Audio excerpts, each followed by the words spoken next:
रसोई घर में कुछ चीजें बिल्कुल भी समाप्त नहीं होने देनी है।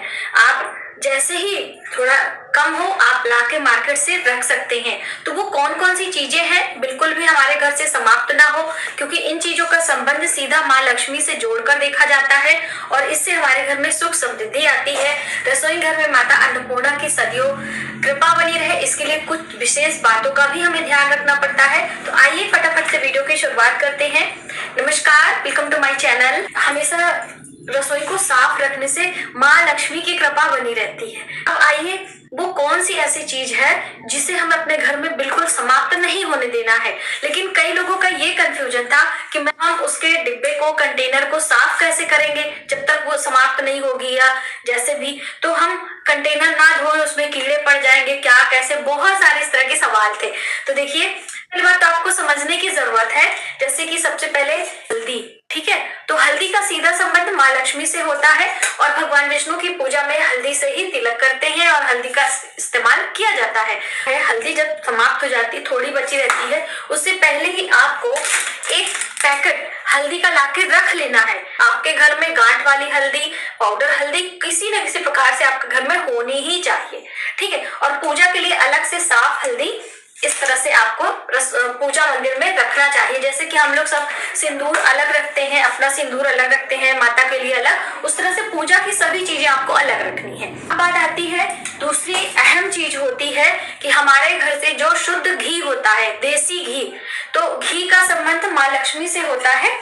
तो आपको अपने रसोई घर में घी का इस्तेमाल जरूर करना है। यदि आपका बजट ज्यादा नहीं है कि आप सबके रोटियों पर या सबके घी, दाल में घी वगैरह डालें, तो आप सिर्फ शुद्ध घी से दाल फ्राई कर सकते हैं, यानी कि दाल को छौंक लगा सकते हैं।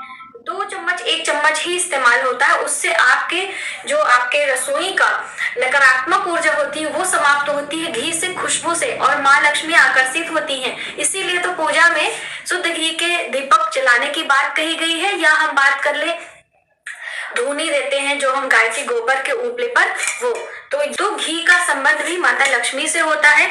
इसीलिए घी का दान अकेले नहीं किया जाता है। जब भी हम घी का दान करते हैं तो उसके साथ में सूखे अनाज, फल, सब्जियां आदि लेकर हम दान करते हैं।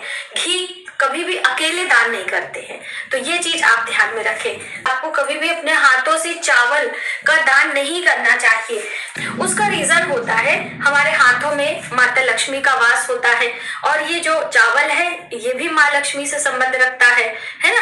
तो अब इस चावल को हम इस तरह से डायरेक्टली किसी के हाथों में देते हैं तो उससे हमारे घर की लक्ष्मी चली जाती हैं। ये रीजन होता है, इसीलिए डायरेक्टली अपने हाथों से कभी भी चावल दान नहीं करना चाहिए। और चावल के साथ में आपको, जैसे कि यदि आपको चंद्र ग्रह से परेशानी है, जैसे अभी पूर्णिमा आने वाली है, तो उस पर आप चंद्र ग्रह से संबंधित चीजें दान भी कर सकते हैं। उसमें चावल, चीनी और चांदी, सफेद कपड़ा, रेशमी जो होता है वो कपड़ा, सफेद चंदन, सफेद पुष्पमाला, सफेद रंग की मिठाइयाँ, दूध से बनी मिठाइयाँ और कच्चा दूध, ये सारी चीजें लेकर भगवान शिव के मंदिर में आपको भगवान शिव की पूजा के बाद ये सारी चीजें शिव जी को अर्पित करनी है। उसके बाद आप मंदिर के पुरोहित को दान कर सकते हैं। ऐसा यदि आप 32 पूर्णिमा करते हैं तो आपके घर का चंद्रमा और आपका स्वयं का चंद्रमा बहुत ही शुभ परिणाम देने लगता है। इससे माता लक्ष्मी की कृपा आपके घर में बनी रहती है। आपके नौकरी व्यापार का योग भी बनता है कि ये चीजें क्यों नहीं समाप्त होने देना चाहिए और कैसे इनका सही इस्तेमाल करना चाहिए। अब अगली चीज है दोस्तों, नमक। नमक का संबंध भी हमारे घर में माँ लक्ष्मी से देखा जाता है। आप सभी अपने रसोई में सीधा नमक का ही इस्तेमाल किया करिए हर दिन के भोजन में। इससे क्या होता है, ब्लड प्रेशर कंट्रोल में रहता है, कभी भी नमक खाने में तेज नहीं होता है, हमारे स्वास्थ्य के लिए बहुत अच्छा होता है। जैसे कि आयुर्वेद के अनुसार 40+ के बाद ये 4 सफेद चीजें हमें नहीं खानी चाहिए। सबसे पहले तो उसमें आता है आयोडीन युक्त नमक, दूसरा आता है मैदा, तीसरा आता है चीनी और चौथा आता है कि बहुत ज्यादा ऑयली या डिब्बा बंद चीजें जो होती है वो। तो ये सारी चीजें तो हमें अपने भोजन से हटा ही देना चाहिए। तो अब नमक आप सेंधा इस्तेमाल करें, शुद्ध घी आप इस्तेमाल कर सकते हैं, लेकिन बहुत सारे रिफाइंड ऑयल ये सारी चीजें आप हटा दीजिए, सरसों के तेल का इस्तेमाल करें। कई बहनें पूछती है कि मैम अपने रसोई में आप किससे भोजन पकाते हो, तो हम लोग ज्यादातर सरसों के तेल का इस्तेमाल करते हैं भोजन पकाने में, ठीक है।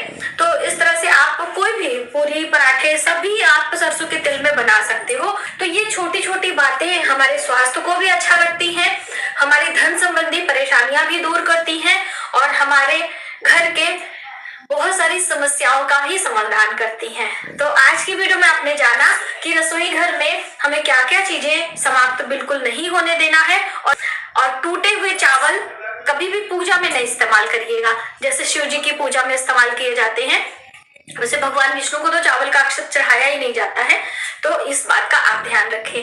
आज की वीडियो में बस इतना ही। यदि हमारी जानकारी आपको थोड़ी सी भी हेल्पफुल लगे तो प्लीज हमारी वीडियो को लाइक करें, ज्यादा से ज्यादा लोगों को शेयर करें और आने वाली वीडियो के लिए सब्सक्राइब जरूर करें और बेल आइकन को प्रेस करिएगा। जय माता दी।